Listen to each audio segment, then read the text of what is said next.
बाहर पराए बैसना,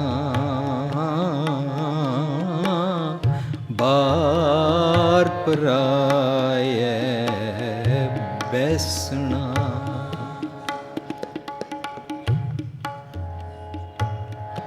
बाहर पराए बैसना, बाहर पराए बैसना।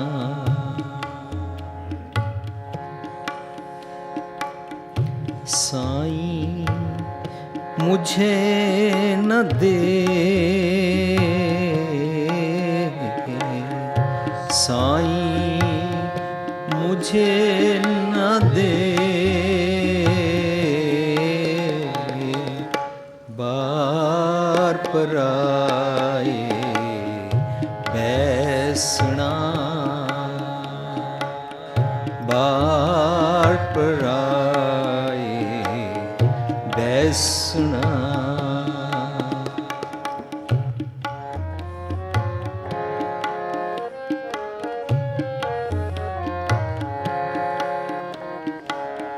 बाहर पराए बैसना, बाहर पराए बैसना। साईं मुझे न दे,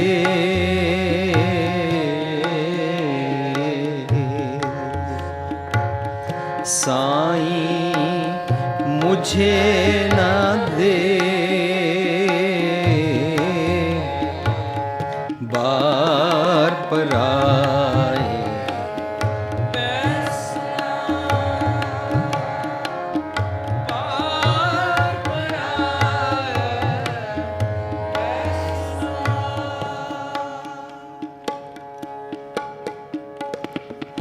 जे तू रखसी,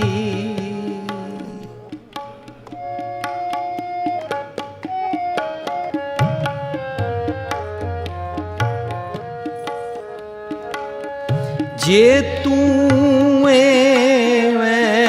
रखसी, जियो शरीरों ले, जियो शरीरों ले, जियो शरीरों ले, जियो शरीरों ले। बाहर पराए बैसना, बाहर पराए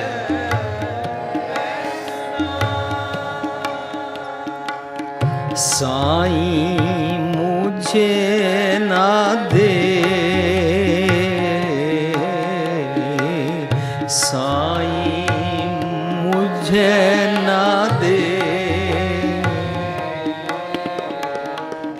बाहर पराए बैसना, हाँ बाहर पराए बैसना। प्यारी साध संगत जी, ये जो दो श्लोक असी गायन किए हैं, इन्हां चों पहला श्लोक शेख फरीद जी का है, जिस तरह कि इसका सिरलेख लिखा होया। ये श्लोक गुरु ग्रंथ साहिब जी के 1380 नंबर पन्ने ते अंकित है। दूसरा श्लोक जो असी गायन किया है ये 520 नंबर पन्ने ते अंकित है और इसका सिरलेख है श्लोक महला पंजवां। इसका मतलब ये दूजा श्लोक गुरु अर्जन पातशाह का है। इन्हां चों आम तौर पर कोट करन वेले या रोज़मर्रा दीयां गल्लां विच जिहड़े पुराने बजुर्ग सन ਉਹ ਪਹਿਲਾ ਸ਼ਲੋਕ ਇੱਕ ਦੂਜੇ ਨਾਲ ਗੱਲਾਂ ਵੇਲੇ ਕੋਟ ਕਰਦੇ ਹਨ। ਅਤੇ ਜਿਹੜਾ ਦੂਜਾ ਸ਼ਲੋਕ ਹੈ ਇਹ ਇਸ ਤਰੀਕੇ ਨਾਲ ਪ੍ਰਚਲਿਤ ਨਹੀਂ ਕਿ ਬਈ ਕੋਈ ਕਿਸੇ ਨੂੰ ਕੋਟ ਕਰੇ ਜਾਂ ਜ਼ਿਆਦਾਤਰ ਗਾਇਕੀ ਚਾਹੁੰਦਾ ਹੋਵੇ, ਪਰ ਅਸੀਂ ਜਾਣ ਕੇ ਅੱਜ ਦੇ ਇਸ ਟੌਪਿਕ ਨੂੰ ਸਮਝਣ ਵਾਸਤੇ ਦੋਨੋਂ ਸ਼ਲੋਕਾਂ ਨੂੰ ਨਾਲ ਤੁਹਾਡੇ ਪਰਚੇ ਵਿੱਚ ਲਿਖ ਕੇ ਵੰਡਿਆ ਤਾਂ ਕਿ ਅਸੀਂ ਇਸ ਦੇ ਟੌਪਿਕ ਨੂੰ ਸਮਝਣ ਦਾ ਯਤਨ ਕਰੀਏ। ਅੱਜ ਦਾ ਟੌਪਿਕ ਹੈ ਬਾਰ ਪਰਾਏ ਹੈ। ਪਰਾਏ ਦਾ ਬੂਹਾ, ਪਰਾਏ ਦਾ ਘਰ, ਪਰਾਏ ਦਾ ਦਰ, ਬਾਰ ਪਰਾਏ ਹੈ ਬੈਸਣਾ। ਮੈਨੂੰ ਦੂਜੇ ਦੇ ਬੂਹੇ 'ਤੇ ਬੈਠਣਾ ਪਸੰਦ ਨਹੀਂ ਹੈ, ਇਸ ਕਰਕੇ ਮੈਨੂੰ ਨਾ ਦੇ ਸਾਈਂ, ਮੁਝੇ ਨਾ ਦੇ। ਐ ਰੱਬ ਜੀ ਮੈਨੂੰ ਐਸੀ ਮੁਥਾਜੀ 'ਚ ਨਾ ਪਾਓ ਕਿ ਮੈਨੂੰ ਦੂਜੇ ਦੇ ਬੂਹੇ 'ਤੇ ਬਹਿਣਾ ਪਵੇ। ਜੇ ਤੂੰ ਇਵੇਂ ਰੱਖ ਸੀ, ਜੇ ਤੂੰ ਇੰਝ ਰੱਖਣਾ ਚਾਹੁੰਦਾ, ਜੇ ਇੰਝ ਹੀ ਰੱਖੇਗਾ ਕਿ ਮੈਂ ਪਰਾਏ ਬੂਹੇ 'ਤੇ ਬੈਠਾ ਰਹਾਂ, ਫਿਰ ਇਹ ਜੀਓ ਸਰੀਰ 'ਚੋਂ ਲੈ ਲੈ। That means I don't want to live more. ਇਹ ਜਿਹੜੀ ਮੁਥਾਜੀ ਵਾਲੀ ਜੀਵਨੀ ਹੈ, ਮੈਂ ਇਸ ਤਰ੍ਹਾਂ ਹੋਰ ਨਹੀਂ ਜੀਣਾ ਚਾਹੁੰਦਾ, ਮੇਰੇ ਪ੍ਰਾਣ ਕੱਢ ਲੈ। ਇਸ ਦੇ ਲਫ਼ਜ਼ੀ ਅਰਥ ਹਨ। ਅਤੇ ਮੈਂ ਹੈਰਾਨ ਰਹਿ ਜਾਂਦਾ ਜਦੋਂ ਸੰਗਤਾਂ ਆ ਕੇ ਮੈਨੂੰ ਦੱਸਦੀਆਂ ਨੇ, ਵੀਰ ਜੀ ਫਲਾਣੀ ਜਗ੍ਹਾ 'ਚ ਪ੍ਰੋਗਰਾਮ ਹੋਇਆ ਔਰ ਕਿਸੇ ਰਾਗੀ ਸਿੰਘ ਜੀ ਨੇ ਇਹ ਵਾਲਾ ਸ਼ਲੋਕ ਗਾਇਆ ਅਤੇ ਉਹਨਾਂ ਨੇ ਸਾਰੇ ਸ਼ਲੋਕ ਦਾ ਇਹ ਨਿਚੋੜ ਕੱਢਿਆ ਕਿ ਫਰੀਦ ਜੀ ਕਿਤਨੇ ਪਿਆਰ ਵਿੱਚ ਅੱਜ ਦੇ ਮਨੁੱਖ ਦੀ ਪ੍ਰੋਬਲਮ ਸਮਝਦੇ ਨੇ, ਤਾਂ ਕਹਿ ਰਹੇ ਨੇ ਕਿ ਮੈਨੂੰ ਕਿਰਾਏ ਦਾ ਮਕਾਨ ਨਹੀਂ ਚਾਹੀਦਾ, ਰੱਬ ਜੀ ਮੈਨੂੰ ਕਿਰਾਏ ਦੇ ਮਕਾਨ ਦੇ ਬਦਲੇ ਦੇਖੋ ਨਾ ਆਪਣਾ ਮਕਾਨ ਲੈ ਦਿਓ। ਅਤੇ ਜੇ ਮੈਨੂੰ ਆਪਣਾ ਮਕਾਨ ਨਹੀਂ ਲੈ ਕੇ ਦੇਣਾ ਤਾਂ ਫਿਰ ਮੈਂ ਮਰਨਾ ਪਸੰਦ ਕਰਾਂਗਾ। ਹੁਣ ਸੰਗਤ 'ਚੋਂ ਜਿਹੜੇ ਲੋਕਾਂ ਦਾ ਮਕਾਨ ਨਹੀਂ ਹੈ, ਉਹਨਾਂ ਨੂੰ ਇਹ ਅਰਥ ਬੜੇ ਸੂਟ ਕਰਦੇ ਹਨ, ਬੜੇ ਚੰਗੇ ਲੱਗਦੇ ਹਨ। ਅਤੇ ਜਿਹੜੇ ਕਿਸੇ ਦੇ ਥੱਲੇ ਦੱਬੇ ਹੋਏ ਨੇ, ਕਿਸੇ ਦੀ ਡੋਮੀਨੇਸ਼ਨ ਸਹਾਰ ਰਹੇ ਨੇ, ਉਹਨਾਂ ਨੂੰ ਇਹ ਅਰਥ ਬੜੇ ਚੰਗੇ ਲੱਗਦੇ ਨੇ, ਕਿਉਂਕਿ ਇਹ ਇਮੋਸ਼ਨਲ ਬਲੈਕਮੇਲ ਹੈ। ਮੈਂ ਅੱਜ ਜਾਣ ਕੇ ਇਹਦੇ ਨਾਲ 2-3 ਹੋਰ ਸ਼ਲੋਕ ਦਰਜ ਕੀਤੇ ਨੇ ਤੁਹਾਡੇ ਨਾਲ ਅੱਜ ਸਾਂਝ ਕਰਨ ਵਾਸਤੇ ਕਿ ਗੁਰਬਾਣੀ ਇਸ ਤਰੀਕੇ ਦੇ ਨਾਲ ਦੁਨਿਆਵੀ ਪਦਾਰਥਾਂ ਨੂੰ ਪ੍ਰਾਪਤ ਕਰਨਾ ਅਤੇ ਕਿਰਾਏ ਦੇ ਮਕਾਨ ਤੋਂ ਆਪਣਾ ਮਕਾਨ ਲੈ ਦੇਣਾ ਇਸ ਕਿਸਮ ਦੀਆਂ ਵਿਚਾਰਾਂ ਨਹੀਂ ਦਿੰਦੀ ਹੈ। Gurbani is wisdom. ਇਹ ਮਨੁੱਖ ਨੂੰ ਐਲੀਵੇਟ ਕਰਦੀ ਹੈ। ਬਲਕਿ ਜਿਸ ਮਨੁੱਖ ਕੋਲ ਕਿਰਾਏ ਦਾ ਮਕਾਨ ਵੀ ਨਾ ਹੋਵੇ, ਝੁੱਗੀ ਵੀ ਨਾ ਹੋਵੇ, ਸੜਕ 'ਤੇ ਰਹਿੰਦਾ ਹੋਵੇ, ਉਸ ਦਾ ਮਨ ਇਤਨਾ ਤਕੜਾ ਕਰ ਦਿੰਦੀ ਹੈ, ਉਸ ਦਾ ਅੰਤਰ-ਆਤਮਾ ਇਤਨਾ ਸਟਰੋਂਗ ਕਰ ਦਿੰਦੀ ਹੈ ਕਿ ਉਸ ਨੂੰ ਬਾਹਰਲੇ ਮਕਾਨ ਦੀ ਲੋੜ ਨਹੀਂ ਰਹਿੰਦੀ, ਕਿਉਂਕਿ ਉਹ ਆਪਣੇ ਹਿਰਦੇ ਦੇ ਘਰ ਵਿੱਚ ਰਹਿੰਦਾ ਹੈ। ਅਤੇ ਉਸ ਦੀ ਕੰਗਾਲ ਆਤਮਾ ਬਾਹਰਲੇ ਪ੍ਰਾਪਰਟੀਜ਼ ਔਰ ਬਾਹਰਲੇ ਮਕਾਨਾਂ ਦੀ, ਜਾਇਦਾਦ ਦੀ ਜਾਂ ਕਿਰਾਏ ਦੇ ਮਕਾਨ ਦੀ ਐਸੀਆਂ ਸੋਚਾਂ ਵਿੱਚ ਡੱਕੇ ਡੋਲੇ ਨਹੀਂ ਖਾਂਦੀ ਹੈ। ਅਤੇ ਜਿਨ੍ਹਾਂ ਦੀ ਖਾਂਦੀ ਹੈ ਉਹ ਜ਼ਿਆਦਾਤਰ ਘਰ ਦੇ ਪਿਤਾ ਜੀ ਜਾਂ ਘਰ ਦੇ ਬੇਟਾ ਜੀ, ਉਹਨਾਂ ਦੇ ਨਾਂ 'ਤੇ ਮਕਾਨ ਦੀ ਪ੍ਰਾਪਰਟੀ ਹੁੰਦੀ ਹੈ, ਰਜਿਸਟਰੀ ਉਹਨਾਂ ਦੇ ਨਾਂ 'ਤੇ ਹੁੰਦੀ ਹੈ, ਅਤੇ ਫਿਰ ਵੀ ਵੋਟੀਆਂ ਦੇ ਨਾਂ ਨਹੀਂ ਹੁੰਦੀ, ਤਿੰਨਾਂ ਧੀਆਂ ਦੇ ਨਾਂ ਹੁੰਦੀ ਹੈ। ਰੀਸੈਂਟਲੀ ਮੈਂ ਸੁਣਿਆ ਕਿ ਕਿਸੇ ਦੇ ਦਾਦਾ ਜੀ ਨੇ ਸੋਚਿਆ ਮਤੇ ਪਤਾ ਨਹੀਂ ਕਿਸ ਵੇਲੇ ਸਵਾਸ ਨਿਕਲ ਜਾਣ, ਅਤੇ ਉਹਨਾਂ ਨੇ ਆਪਣੀ ਰਜਿਸਟਰੀ ਕਰਵਾਈ ਹੈ, ਪਰ ਰਜਿਸਟਰੀ ਵਿੱਚ ਨੂੰਹਾਂ ਦਾ ਨਾਂ ਨਹੀਂ ਹੈ। ਸੋ ਹੁਣ ਨੂੰਹਾਂ ਪਰੇਸ਼ਾਨ ਹਨ। ਅਤੇ ਪੋਤਰੀਆਂ ਦਾ ਵੀ ਨਾਂ ਨਹੀਂ ਹੈ, ਕਿਉਂਕਿ ਉਹਨਾਂ ਨੇ ਪਰਾਏ ਘਰ ਚਲੇ ਜਾਣਾ ਹੈ। ਲੇਕਿਨ ਇਹ ਰਜਿਸਟਰੀਆਂ ਆਪਣੇ ਨਾਂ ਕਰਾਉਣ ਵਾਸਤੇ ਅੱਜ ਦੀਆਂ ਨੂੰਹਾਂ ਦੀ ਜਾਂ ਧੀਆਂ ਦੀ ਲੜਾਈ ਹੈ, ਪਰ ਇਹ ਸਾਡਾ ਸਬਜੈਕਟ ਨਹੀਂ ਹੈ। ਕਿਉਂ? ਕਿਉਂਕਿ ਅਸੀਂ ਗੁਰਦੁਆਰਿਆਂ ਵਿੱਚ ਜਾਇਦਾਦਾਂ ਨਹੀਂ ਲੈ ਕੇ ਦਿੰਦੇ ਹਾਂ। ਅਸੀਂ ਗੁਰਦੁਆਰਿਆਂ ਦੇ ਵਿੱਚ ਇਹ ਦੁਨਿਆਵੀ ਪਦਾਰਥ ਦੀ ਅਮੀਰੀ ਦੀਆਂ ਗੱਲਾਂ ਨਹੀਂ ਕਰਦੇ ਹਾਂ। ਗੁਰੂ ਗ੍ਰੰਥ ਸਾਹਿਬ ਜੀ ਮਨੁੱਖ ਨੂੰ ਸਿਖਾਉਂਦਾ ਹੈ ਕਿ ਜੇ ਤੇਰੇ ਕੋਲ ਸਿਰਫ ਇੱਕ ਕੰਟਰੀ ਦੀ ਇੱਕ ਕਲੋਨੀ ਦੇ ਅੰਦਰ ਇੱਕ ਪਲਾਟ ਹੋਵੇ ਤੇ ਭਾਵੇਂ ਸਾਰੀ ਧਰਤੀ ਦੀਆਂ ਜਿਤਨੀ ਵੀ ਕੰਟਰੀਜ਼ ਨੇ ਸਭ ਜਗ੍ਹਾ ਤੇਰੇ ਕੋਲ ਢੇਰ ਸਾਰੇ ਪਲਾਟ ਔਰ ਪ੍ਰਾਪਰਟੀ ਹੋਣ, ਪਰ ਭੁੱਖਿਆਂ ਭੁੱਖ ਨਾ ਉਤਰੀ। ਜੇ ਬੰਨਾ ਪੂਰੀਆਂ ਭਾਰ, ਪਰ ਜੇ ਕੋਈ ਸਾਨੂੰ ਇਸ ਤਰੀਕੇ ਦੇ ਨਾਲ ਇਮੋਸ਼ਨਲ ਬਲੈਕਮੇਲ ਕਰਕੇ ਕਹੇ ਸਾਧ ਸੰਗਤ ਜੀ ਦੇਖੋ ਕਿਤਨਾ ਤਰਲਾ ਕੀਤਾ ਹੋਇਆ ਕਿ ਮੈਨੂੰ ਪਰਾਏ ਮਕਾਨ ਵਿੱਚ ਨਹੀਂ ਰਹਿਣਾ, ਮੈਨੂੰ ਕਿਰਾਏ ਦੇ ਮਕਾਨ ਵਿੱਚ ਨਹੀਂ ਰਹਿਣਾ, ਇਸ ਕਰਕੇ ਮੈਨੂੰ ਆਪਣਾ ਮਕਾਨ ਲੈ ਦੇ, ਤਾਂ ਬਿਲਕੁਲ ਹੀ ਕੰਟਰਾਡਿਕਟਿਡ ਹੈ। ਮੈਂ ਕਿਸੇ ਨੂੰ ਕੰਡੈਮ ਨਹੀਂ ਕਰ ਰਿਹਾ, ਮੇਰੀ ਕੋਈ ਇੰਟੈਂਸ਼ਨਸ ਨਹੀਂ ਨੇ, ਮੈਂ ਕਿਸੇ ਨੂੰ ਕ੍ਰਿਟੀਸਾਈਜ਼ ਵੀ ਨਹੀਂ ਕਰ ਰਿਹਾ। ਮੈਂ ਤੁਹਾਡੇ ਨਾਲ ਅੱਜ ਇਸ ਐਂਗਲ ਤੋਂ ਸਾਂਝ ਕਰਨਾ ਚਾਹੁੰਦਾ ਕਿ ਤੁਸੀਂ ਘਰ ਜਾ ਕੇ ਬਾਣੀ ਪੜ੍ਹਿਆ ਕਰੋ, ਪੜ੍ਹਦੇ ਹੋ ਮੁਬਾਰਕ ਹੈ, ਬੜੇ ਸਾਰੇ ਖੋਜੀ ਵੀ ਹਨ। ਪੜ੍ਹ ਕੇ ਬਾਣੀ 'ਚੋਂ ਇਹ ਸਮਝਣ ਦਾ ਯਤਨ ਕਰਨਾ ਹੈ ਕਿ ਕੀ ਮੇਰੀ ਆਤਮਾ ਕੰਗਾਲ ਹੈ, ਕਿ ਮੈਨੂੰ ਬਾਹਰਲੀਆਂ ਚੀਜ਼ਾਂ ਸੈਟੀਸਫਾਈ ਕਰ ਸਕਣਗੀਆਂ। ਕਿਉਂਕਿ ਅਸੀਂ ਸੈਮੀਨਾਰ ਕੀਤਾ ਹੈ, ਅਸੀਂ ਸਮਝਣ ਦਾ ਯਤਨ ਕੀਤਾ ਸੀ ਕਿ ਸੁਸਾਈਡ ਕੌਣ ਕਰਦੇ ਹਨ। ਸਰੀਰਕ ਸੁਸਾਈਡ ਲੋਕੀ ਜੋ ਕਰਦੇ ਹਨ ਉਹਨਾਂ ਦੀ ਕੋਈ ਮਨ ਦੀ ਖਾਹਿਸ਼ ਪੂਰੀ ਨਹੀਂ ਹੋਈ ਹੈ, ਪਰ ਆਤਮਿਕ ਸੁਸਾਈਡ ਅਸੀਂ ਸਾਰੇ ਰੋਜ਼ ਕਰਦੇ ਪਏ ਹਾਂ। ਜਦੋਂ ਮੈਨੂੰ ਪਰਾਈ ਕਿਸੇ ਚੀਜ਼ ਨੂੰ ਹਥਿਆਣ ਦੀ ਮਨ ਅੰਦਰ ਗੱਲ ਆ ਰਹੀ ਹੈ, ਕਿਉਂਕਿ ਮੇਰੀ ਆਤਮਾ ਕੰਗਾਲ ਹੈ। ਹੁਣ ਮੈਂ ਜਿਤਨੇ ਵੀ ਸਾਰਿਆਂ ਦੀ ਪ੍ਰਾਪਰਟੀਜ਼ ਦੇ ਕਾਗਜ਼ ਔਰ ਹੇਰਾ ਫੇਰੀ ਕਰਕੇ ਕੁਛ ਵੀ ਹਥਿਆਣ ਦੀ ਮੈਟੀਰੀਅਲ ਵਰਡ ਦੀ ਚੀਜ਼ ਦੇ ਉਹਦੇ ਵਿੱਚ ਹਾਂ, ਤਾਂ ਮੇਰੀ ਆਤਮਾ ਕੰਗਾਲ ਹੈ। ਅਤੇ ਫਿਰ ਮੇਰੇ ਨਾਲ ਤਿੰਨਾਂ ਪੁਰੀਆਂ ਦੇ ਭਾਰ, ਕਈ ਪੁਰੀਆਂ ਦੇ ਭਾਰ ਮੀਨਸ ਸਾਰੀ ਧਰਤੀ ਦੇ ਭਾਰ ਹੀ ਨਹੀਂ, ਚਾਂਦ ਦੀ ਵੀ ਪ੍ਰਾਪਰਟੀ ਮੇਰੇ ਨਾਂ ਕਰ ਦਿੱਤੀ ਜਾਏ, ਮੇਰੀ ਆਤਮਾ ਕੰਗਾਲ ਹੀ ਰਹੇਗੀ। ਪਰ ਗੱਲ ਅਸੀਂ ਕਰਦੇ ਹਾਂ 100 ਪਾਤਸ਼ਾਹ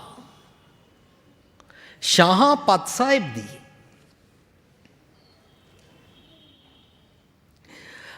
ਉਸ ਪਾਤਸ਼ਾਹ ਦੀ ਗੱਲ ਕਰਦੇ ਹਾਂ ਜਿਹਦੇ ਬਾਰੇ ਅਸੀਂ ਕਹਿੰਦੇ ਹਾਂ ਵੱਡਾ ਮੇਰਾ ਗੋਬਿੰਦ ਅਗੰਮ ਅਗੋਚਰ, ਜਿਹਦੇ ਬਾਰੇ ਗੱਲ ਕਰਦੇ ਆ ਵੱਡਾ ਤੇਰਾ ਦਰਬਾਰ, ਸੱਚਾ ਤੁਧ ਤਖਤ, ਸਿਰ ਸ਼ਾਹਾਂ ਪਾਤਸ਼ਾਹ ਨੇਚਲ ਚੌਰ ਛਤਰ। ਜਿਹੜਾ ਉਸ ਆਤਮਕ ਦਰਬਾਰ ਵਿੱਚ ਰੱਬ ਜੀ ਦੀ ਦਰਗਾਹ ਦੇ ਵਿੱਚ ਆਪਣੇ ਆਪ ਨੂੰ ਜਿਉਂਦੇ ਜੀ ਆਪਣੀ ਜਿਸ ਮਰਜ਼ੀ ਉਮਰ ਦੇ ਪੜਾਅ 'ਤੇ ਹੋਵੇ, ਜਿਹੜਾ ਇਸ ਪਾਸੇ ਉੱਦਮ ਕਰਨ ਲੱਗ ਪੈਂਦਾ ਹੈ, ਉਸਦੀ ਆਤਮਾ ਸਟਰੋਂਗ ਹੋਣੀ ਸ਼ੁਰੂ ਹੋ ਜਾਂਦੀ ਹੈ ਔਰ ਉਹ ਗੁਰ ਤੇ ਮਹਿਲ ਪ੍ਰਾਪਤੇ ਵਾਲੇ ਸਤਿਗੁਰ ਦੇ ਪੈਰਾਡਾਈਜ਼ ਵਿੱਚ, ਸਤਿਗੁਰ ਦੇ ਮਹਿਲ ਵਿੱਚ, ਪੈਲੇਸ ਵਿੱਚ ਐਂਟਰ ਕਰ ਜਾਂਦਾ ਹੈ। ਫਿਰ ਉਸਨੂੰ ਬਾਹਰਲੀਆਂ ਇਹਨਾਂ ਚੀਜ਼ਾਂ ਦੀ ਕਮੀ ਪੇਸ਼ੀ ਕੁਛ ਨਹੀਂ ਲੱਗਦੀ ਹੈ। ਫਿਰ ਉਸਨੂੰ ਜੇ ਸੁਖ ਦੇ ਤਾਂ ਤੁਝੇ ਅਰਾਧੀ, ਦੁੱਖ ਵੀ ਤੁਝੇ ਧਿਆਈ, ਜੇ ਭੁੱਖ ਦੇ ਤਾਂ ਇਤ ਹੀ ਰਾਜਾਂ, ਦੁੱਖ ਵਿੱਚ ਸੁਖ ਮਨਾਈ ਲੱਗਦਾ ਹੈ। ਸੋ ਪਹਿਲੀ ਬੇਨਤੀ ਕਿ ਕਿਰਾਏ ਦੇ ਮਕਾਨ ਔਰ ਆਪਣੇ ਮਕਾਨ ਦੀ ਰਜਿਸਟਰੀ ਬਾਰੇ ਗੱਲ ਨਹੀਂ ਚੱਲ ਰਹੀ ਹੈ। ਮਨੁੱਖ ਜਿੱਥੇ ਮਰਜ਼ੀ ਰਹਿੰਦਾ ਹੋਏ, ਜੇਕਰ ਆਪਣੇ ਮਨ ਨੂੰ ਕਾਬੂ ਕਰ ਲੈਂਦਾ ਹੈ, ਮਨ ਜੀਤ ਹੈ ਜਗ ਜੀਤ। ਫਿਰ ਇਹ ਸਾਰਾ ਜਗ ਹੀ ਮੇਰਾ ਘਰ ਹੈ, ਕਿਉਂਕਿ ਇਹ ਸਾਰਾ ਜਗ ਮੇਰੇ ਘਰ ਤੇ ਮੇਰੇ ਰੱਬ ਜੀ ਦਾ ਘਰ ਹੈ। ਇਹ ਜਗ ਸੱਚੇ ਕੀ ਹੈ? ਕੋਠੜੀ, ਸੱਚੇ ਕਾ ਵਿਸ਼ਵਾਸ। ਮੈਨੂੰ ਕਿਉਂ ਝੂਰਨ ਦੀ ਲੋੜ ਹੈ ਕਿ ਮੇਰਾ ਮਕਾਨ ਹੋਣਾ ਚਾਹੀਦਾ ਜ਼ਿੰਦਗੀ ਭਰ? ਇਹ ਉਹ ਖਾਹਿਸ਼ ਹੈ। ਅਤੇ ਜਦੋਂ ਜ਼ਿੰਦਗੀ ਭਰ ਇਹ ਖਾਹਿਸ਼ਾਂ ਪੂਰੀਆਂ ਨਹੀਂ ਹੁੰਦੀਆਂ ਤਾਂ ਲੋਕੀ ਆਤਮਕ ਸੁਸਾਈਡ ਵਾਲੀ ਬਿਰਤੀ ਤੋਂ ਆਸਤਾ ਆਸਤਾ ਸਰੀਰਕ ਸੁਸਾਈਡ ਵੱਲ ਚਲੇ ਜਾਂਦੇ ਨੇ। ਲੋਕਾਂ ਦੀ ਸਾਰੀ ਉਮਰ ਹੀ ਮਿਹਨਤ ਰਹਿੰਦੀ ਹੈ ਕਿ ਪ੍ਰਾਪਰਟੀ ਮੇਰੇ ਨਾਂ ਕਿਵੇਂ ਹੋਵੇ। ਅਤੇ ਕਈ ਬਜ਼ੁਰਗਾਂ ਨੂੰ ਮੈਂ ਕਹਿੰਦਿਆਂ ਸੁਣਿਆ ਕਿ ਜੇ ਮੈਂ ਆਪਣੇ ਜੀਂਦੇ ਜੀ ਬੱਚਿਆਂ ਨੂੰ ਪ੍ਰਾਪਰਟੀ ਦੇ ਦਿੱਤੀ ਹੈ, ਬੱਚੇ ਮੇਰਾ ਕਹਿਣਾ ਨਹੀਂ ਮੰਨਣਗੇ। ਅਤੇ ਮਾਵਾਂ ਖਾਸ ਤੌਰ 'ਤੇ ਰੋ ਰਹੀਆਂ ਹੁੰਦੀਆਂ, ਮੇਰੇ ਨਾਲ ਕੋਈ ਪ੍ਰਾਪਰਟੀ ਨਹੀਂ ਹੈ, ਤਾਂ ਹੀ ਤਾਂ ਬੱਚੇ ਮੇਰੇ ਆਖੇ ਨਹੀਂ ਲੱਗਦੇ, ਮੇਰੇ ਨੇੜੇ ਨਹੀਂ ਟੁਕਦੇ, ਕਿਉਂਕਿ ਉਹ ਦੁਨਿਆਵੀ ਪਦਾਰਥ ਨੂੰ ਪ੍ਰਾਪਤ ਕਰਕੇ ਕਿਸੇ ਸੁੱਖ ਨੂੰ ਮਾਣਨ ਦੀ ਇੱਛਾ ਹੈ। ਉਹ ਇੱਛਾ ਪੂਰੀ ਨਹੀਂ ਹੁੰਦੀ। ਅਸੀਂ ਲੋਕ ਦਿਨੋਂ ਦਿਨ ਡਿਪਰੈਸ਼ਨ ਵਿੱਚ ਜਾਂਦੇ ਹਾਂ, ਜਾ ਰਹੇ ਹਾਂ, ਡੇ ਬਾਈ ਡੇ ਅਪਸੈਟ ਹੋ ਰਹੇ ਹਾਂ। ਹੁਣ ਅੱਜ ਦੇ ਸ਼ਲੋਕ ਨੂੰ ਵਿਚਾਰਨ ਤੋਂ ਪਹਿਲਾਂ ਗੁਰਬਾਣੀ ਦੇ ਕੁਝ ਨੁਕਤੇ ਅਸੀਂ ਸਮਝਦੇ ਹਾਂ। ਸਭ ਤੋਂ ਪਹਿਲਾਂ ਤੁਹਾਡੇ ਕੋਲ ਛਪਿਆ ਹੋਇਆ ਸਫਾ ਹੈ, ਤੀਜਾ ਸ਼ਲੋਕ ਪੜ੍ਹਦੇ ਹਾਂ। ਅਤ ਸੁੰਦਰ ਕੁਲੀਨ ਚਤੁਰ ਮੁਖ ਗਿਆਨੀ ਧਨਵੰਤ, ਮਿਰਤਕ ਕਹੀਐ ਨਾਨਕਾ ਜੈ ਪ੍ਰੀਤ ਨਹੀਂ ਭਗਵੰਤ। ਹੁਣ ਸਾਨੂੰ ਸਮਝਣਾ ਪਏਗਾ ਕਿ ਜੋ ਵੀ ਦੁਨੀਆ ਦਾ ਇਨਸਾਨ ਹਿੰਦੂ ਮੁਸਲਮਾਨ ਸਿੱਖ ਈਸਾਈ ਸਕਾਲਰ ਜਾਂ ਪਾਂਦੀ ਜਾਂ ਧਾਰਮਿਕ ਡਿਸਾਈਪਲ ਜਾਂ ਸਿੱਖ ਕੋਈ ਵੀ ਦੁਨੀਆ ਦਾ ਮਨੁੱਖ ਜੇਕਰ ਗੁਰਬਾਣੀ ਤੋਂ ਵਿਜ਼ਡਮ ਪ੍ਰਾਪਤ ਕਰਨਾ ਚਾਹੁੰਦਾ ਹੈ ਤਾਂ ਉਹਦੀ ਇਹ ਪਹਿਲੀ ਇੱਛਾ ਬਣ ਜਾਣੀ ਚਾਹੀਦੀ ਹੈ ਕਿ ਮੈਂ ਬਾਣੀ 'ਚੋਂ ਖੋਜਾਂ ਕਿ ਗੁਰੂ ਸਾਹਿਬ ਆਪਣੇ ਲਫ਼ਜ਼ ਦੁਨਿਆਵੀ ਵਰਤ ਕੇ ਆਪਣੀ ਡੈਫੀਨੇਸ਼ਨ ਕੀ ਦਿੰਦੇ ਨੇ। ਗੁਰੂ ਪਾਤਸ਼ਾਹ ਫੋਰ ਐਗਜ਼ਾਮਪਲ ਜੇਕਰ ਅੱਜ ਦੀ ਕੰਪਿਊਟਰ ਦੀ ਲੈਂਗੁਏਜ ਲਈਏ ਤਾਂ ਕੰਪਿਊਟਰ ਦੀ ਲੈਂਗੁਏਜ ਵਿੱਚ ਅਸੀਂ ਵਰਡ ਯੂਜ਼ ਕਰਦੇ ਹਾਂ ਫਾਇਰਵਾਲ। ਫਾਇਰਵਾਲ ਦੇ ਵਿੱਚ ਪਿੱਛੋਂ ਵਾਇਰਸ ਨਹੀਂ ਆਏਗਾ, ਕੰਪਿਊਟਰ ਵਿੱਚ ਫਾਇਰਵਾਲ ਲਗਾ ਦਿੱਤੀ। ਪਰ ਫਾਇਰਵਾਲ ਅਸੀਂ ਮਕਾਨਾਂ 'ਚ ਲਗਾਉਂਦੇ ਹਾਂ ਕਿ ਬਈ ਇਹ ਫਾਇਰ ਤੋਂ ਪ੍ਰੋਟੈਕਟ ਕਰੇਗੀ। ਇਸ ਤਰੀਕੇ ਦੇ ਨਾਲ ਅਸੀਂ ਵਾਟਰ ਪ੍ਰੂਫਿੰਗ ਲਗਾਉਂਦੇ ਹਾਂ, ਇਹੀ ਲਫ਼ਜ਼ ਵਰਤਦੇ ਹਾਂ ਨਾ। ਪਰ ਫਾਇਰਵਾਲ ਲਫ਼ਜ਼ ਦੁਨਿਆਵੀ ਲਫ਼ਜ਼ ਨੂੰ ਲੈ ਕੇ ਕੰਪਿਊਟਰ ਲੈਂਗੁਏਜ ਵਿੱਚ ਪਾ ਲਿਆ, ਜੋ ਇਸ ਤਰ੍ਹਾਂ ਪਾ ਕੇ ਦੂਜੀ ਜਗ੍ਹਾ ਅਰਥ ਉਹਦਾ ਕੁਛ ਹੋਰ ਹੁੰਦਾ ਹੈ। ਵਰਡ ਉਹੀ ਯੂਜ਼ ਕਰਦੇ ਨੇ ਜਿਹੜਾ ਪ੍ਰਚਲਿਤ ਹੈ, ਉਸ ਨੂੰ ਕਹਿੰਦੇ ਨੇ ਸਪੀਕਿੰਗ ਇਨ ਵਰਨੈਕੂਲਰ, ਉਹਨੂੰ ਕਹਿੰਦੇ ਨੇ ਪ੍ਰੌਡਾਵਾਦ। ਪ੍ਰੌਡਾਵਾਦ ਵਿੱਚ ਜੋ ਦੁਨੀਆ ਨੂੰ ਲਫ਼ਜ਼ ਪਤਾ ਹੈ, ਵੋਕੈਬਲਰੀ ਪਤਾ ਹੈ, ਉਹ ਵੋਕੈਬਲਰੀ ਨੂੰ ਯੂਜ਼ ਕੀਤਾ ਜਾਂਦਾ ਹੈ, ਪਰ ਮੀਨਿੰਗ ਆਪਣੇ ਹੁੰਦੇ ਨੇ ਬੋਲਣ ਵਾਲੇ ਦੇ। ਗੁਰਬਾਣੀ ਗੁਰੂ ਪਾਤਸ਼ਾਹ ਨੇ ਵਰਨੈਕੂਲਰ ਵਿੱਚ ਔਰ ਮੈਟਾਫਰਸ ਜਾਂ ਜਿਸ ਨੂੰ ਪ੍ਰੌਡਾਵਾਦ ਕਹਿੰਦੇ ਨੇ ਉਸ ਢੰਗ 'ਚ ਉਚਾਰੀ ਹੈ ਜੋ ਦੁਨੀਆ ਨੂੰ ਸਾਰਿਆਂ ਨੂੰ ਪਤਾ ਸੀ। ਤਾਂ ਹੁਣ ਗੁਰੂ ਸਾਹਿਬ ਕਹਿੰਦੇ ਨੇ ਜਿਸ ਮਨੁੱਖ ਦਾ ਚਿਹਰਾ ਬੜਾ ਸੁੰਦਰ ਹੈ, ਡੈਫੀਨੇਸ਼ਨ ਦੇਣ ਲੱਗੇ ਨੇ ਗੁਰੂ ਪਾਤਸ਼ਾਹ ਕਿ ਦੁਨੀਆ ਮ੍ਰਿਤਕ ਉਹਨੂੰ ਸਮਝਦੀ ਹੈ ਜਿਹੜਾ ਮਨੁੱਖ ਦਾ ਹਾਰਟ ਨਹੀਂ ਚੱਲ